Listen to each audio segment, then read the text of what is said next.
এক গ্রামে ৩ অলস বসবাস করত। ওই অলসদের জন্য সেখানকার মানুষ অতিষ্ঠ হয়ে পড়ে। ফলে তারা রাজার কাছে বিচার নিয়ে যায় এবং রাজা সারাক্ষণ চিন্তা করে রাজ্যের মানুষকে কিভাবে অলস মানুষ হতে রক্ষা করা যায় এবং ভবিষ্যতে অলসতা থেকে রক্ষা করা যায়। ফলে রাজা একটি বুদ্ধি করল। রাজ্যের সকল অলস ব্যক্তিকে আলিশান খাদ্য গ্রহণের ঘোষণা দিল। ফলে অলস ব্যক্তির পাশাপাশি রাজ্যের সকল ভালো এবং সক্রিয় ব্যক্তিও খেতে চলে আসে, কারণ কেউ ফ্রি খাবার বাদ দিতে চাইবে না। রাতে আবার রাজ্যে ঘুমানোর ব্যবস্থাও রয়েছে। সবাই আরাম আয়েশ করে খাওয়া ধাওয়া করল এবং ঘুমানোর ব্যবস্থাও করা হলো রাতে।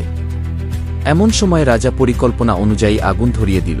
যেখানে সবাই ঘুম যাচ্ছিল সেখানে তাদের আগুন হতে বের হওয়ার জন্য নিরাপদ ব্যবস্থাও করা হয়েছিল, যাতে সহজেই মানুষ বের হতে পারে। তাই কর্মিক মানুষেরা সহজেই বের হতে সক্ষম হয়েছিল।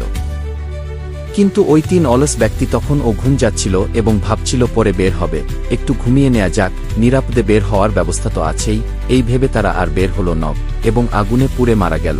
তারপর রাজা সকলকে ডেকে বলল অলসতা বর্জন করতে, না হলে জীবনে সবসময় সুযোগ হারাবে। যা কাল করবে তা আজই করে ফেলো। জীবনে সবসময় কঠোর পরিশ্রম করতে হবে। তো বন্ধুরা, আজকের গল্প এইখানেই শেষ। গল্প ভালো লাগলে লাইক করবেন, চ্যানেল সাবস্ক্রাইব করবেন। শেষ পর্যন্ত দেখার জন্য ধন্যবাদ। পরবর্তী গল্প দেখার জন্য তিরিং বিরিং চলে আসবেন। Bye bye, tata, see you.